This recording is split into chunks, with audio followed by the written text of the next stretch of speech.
it's Andi here today on Living Your Best Life. This program is designed to help you live your very best life in the healthiest way possible. Today we're going to talk about a subject that we've talked about a lot over the past year and a half. We're going to talk again about COVID-19. Boo! I know everyone is so tired of talking about COVID, but it's really important that we keep it fresh in our mind and we remember the steps we need to take to keep ourselves healthy and safe in this climate. All right, you've heard a lot of talk about vaccinations.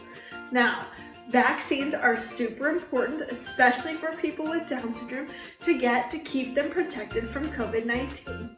There's 3 different kinds of vaccines you can get. They're all approved for ages 12 and up. And so you can get your vaccine at your pharmacy or from your doctor. Some of them are better for adults and some are approved for children. So just make sure you talk to your doctor about the correct one for you. That's the best way to keep yourself safe. Now, some people can't get vaccinated and that's okay, but that's the best thing you can do to keep yourself safe. The next thing you can do, we've talked about this one a lot, is wear a mask. Now, there's different types of masks. There's cloth masks. Those are safe and those are good for you to wear. There's also disposable masks. I like this one because it sticks out a little bit. Can you see?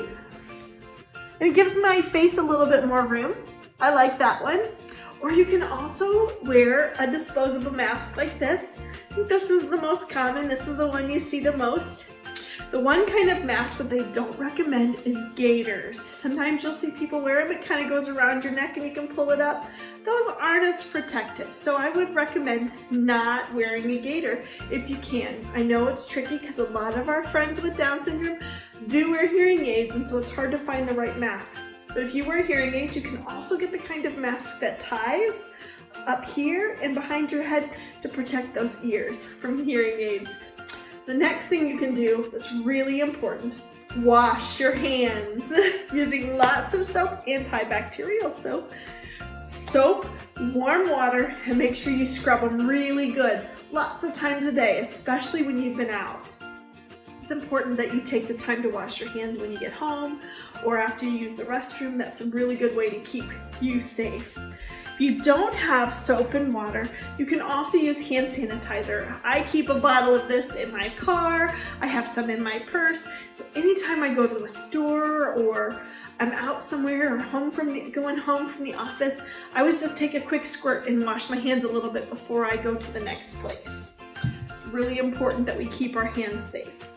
Now, another thing that we talked about a lot when COVID first hit and the pandemic had started was social distancing. Do you remember what that is? That's staying 6 feet apart. That's one of the really tricky parts of COVID, is because we just love to hug each other and be close. And we want to remember it's okay to do that, but we also need to be really careful in maintaining that 6 feet of distance, especially from people we don't know. So when you're out in the stores or you're out in public, make sure you try to keep that space to keep yourself safe. And the other thing you can do to keep yourself safe is to avoid crowds or places that are really busy and crowded, because it's hard to stay socially distant when it's really crowded.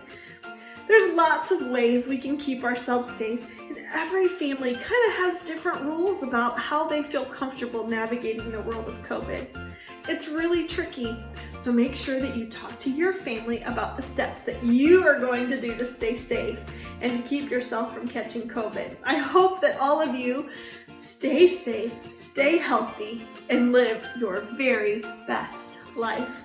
We'll see you next time. Bye-bye, everyone.